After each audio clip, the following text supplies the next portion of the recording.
اعوذ باللہ من الشیطان الرجیم، بسم اللہ الرحمن الرحیم۔ آج کے اس مختصر سیشن کا بنیادی مرکز، بنیادی ٹاپک، سبجیکٹ ہے نبی صلی اللہ علیہ وسلم کی حیات کی گریجویشنز، ان کے پیدائش سے بعد کے معاملات اور واقعات۔ اس کو دیکھنے سے پہلے، سننے، سیکھنے، یاد کرنے سے پہلے ہم دیکھیں گے کہ نبی صلی اللہ علیہ وسلم کو اللہ تعالیٰ نے کس طریقے سے نبوت کی ٹریننگ کی اپنے خصوصی مخصوص پلاننگ کے ساتھ،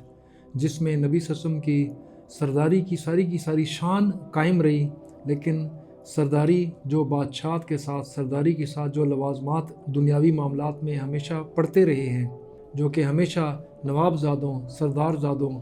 بادشاہوں کے بچوں، شہزادوں کے ساتھ رہے ہیں، ان میں سے کوئی چیز بھی نبی اکرم صلی اللہ علیہ وآلہ وسلم کے قریب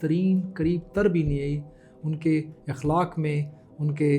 احساسات میں اور ان کے معاملات میں وہ چیزیں آپ کو دور دور تک، میلوں تک نظر نہیں آتی، جو کہ ہمیشہ ایسے افراد کے ساتھ ہمیشہ رہی ہیں، جو کہ ایسے خاندانوں سے رہے ہیں کہ جو کہ اوپر لڑی ساری کی ساری سرداری کی چلتی آ رہی ہے۔ نبی اکرم صلی اللہ علیہ وسلم کا خاندان یونیک خاندان تھا، ان کی لڑی یونیک لڑی ہے کائنات میں، پوری دنیا میں، کہ جو ابراہیم علیہ السلام تک کم از کم 75 سے زیادہ لڑیاں تو نسلیں یہ بنتی ہیں، باقی اس سے علاوہ اللہ تعالیٰ بہتر جانتا ہے کہ ٹوٹل کتنی بنتی ہیں۔ تورات وغیرہ میں اولڈ ٹیسٹمنٹ سے موجود ہے، لیکن وہ زیادہ اتھینٹک نہیں ہے، ایگزیکٹ پتہ نہیں ہے۔ اتنی مسلسل آپ کی چین چلی آ رہی ہے،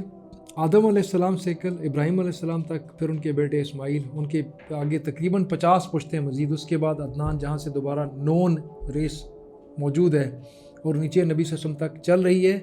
اور مستقل یہ سارے کے سارے سردار ہیں۔ لیکن نبی صلی اللہ علیہ وسلم تک وہ ریس تو پہنچی ہے، لیکن اس ریس کی خرافات نبی صلی اللہ علیہ وسلم تک نہیں پہنچی۔ نبی صلی اللہ علیہ وسلم میں کوئی غرور، تکبر نہیں تھا، جو کہ شہزادوں میں، سارے کے سارے صاحبزادوں میں، اس قسم کے نوابزادوں میں ہوتی ہے۔ ان کے اندر کوئی لاڈلا پن نہیں تھا بچپن کا، جس میں ایسے سارے کے سارے شہزادے، نوابزادے پلتے ہیں۔ ان کے اندر کوئی کاہلی نہیں تھی، جو کہ ایسے لوگوں کا وتیرہ ہے۔ ان کے اندر کوئی سستی،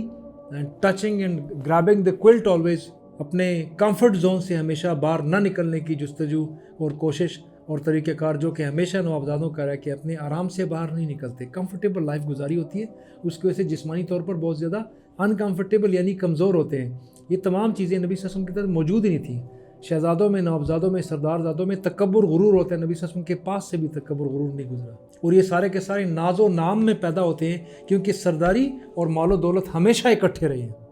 فقر، تنگ دستی والی سرداری کسی نے نہیں دیکھی سوائے نبی صلی اللہ علیہ وسلم کے، اور یہ ہمیشہ ساتھ رہے ہیں، کیونکہ یہ اس کا ڈارک سائیڈ تھا اور وہ پازیٹیو سائیڈ تھا۔ ایک سرداری کی اقتدار ہے، سیادت ہے، قیادت ہے، اس کی سرداری ہے، چودراہٹ ہے، اور ایک طرف اس کا وہ جو نیگیٹیوٹی ہے، وہ اس کی دولت ہے، وہاں سے وہ سٹارٹ ہوتا ہے۔ دولت سے ہی ساری کی ساری انا پرستی آتی ہے، دولت سے غرور، تکبر آتا ہے، دولت سے جبر اور ظلم آتا ہے، اور دولت سے ہی اپنے آپ کے اندر انسان جو کھو جاتا ہے، سیلف سینٹرڈ ہو جاتا ہے، اپنے آپ کو بہت کچھ سمجھتا ہے، too much of my self, riding very lofty horses. وہ انسان کی طبیعت کے اندر آ جاتا ہے کہ اپنے آپ کے برابر کسی کو تصور نہیں کرتا، اور غریب کا اس کو کچھ پتہ نہیں ہوتا، کیونکہ اس نے غربت دیکھی سرے سے نہیں ہوتی۔ لیکن اللہ تعالیٰ نے ایسا خوبصورت بندوبست کیا نبی اکرم صلی اللہ علیہ وسلم کے ساتھ کہ وہ ریس چلتی آ رہی ہے، اور پشتوں سے، سینکڑوں پشتوں سے وہ سرداری چلی آ رہی ہے، بادشاہت چلی آ رہی ہے، مہاراجہ پن چلا آ رہا ہے، لیکن نبی اکرم صلی اللہ علیہ وسلم تک آتے آتے وہ سرداری رہ گئی، وہ نام رہ گیا، اس کی گلوری رہ گئی، لیکن دولت بھی سائڈ پہ کر دی، اور ناز و نام بھی سائڈ پہ کر دیا، اور اس کے ساتھ وہ تمام نیگیٹیوٹیز جو کہ انوانٹیڈ گرے ایریا، وہ سارے کا سارا ان سے الگ ہو گیا، جس کا میں نے ہلکا صاحب سے تذکرہ کیا۔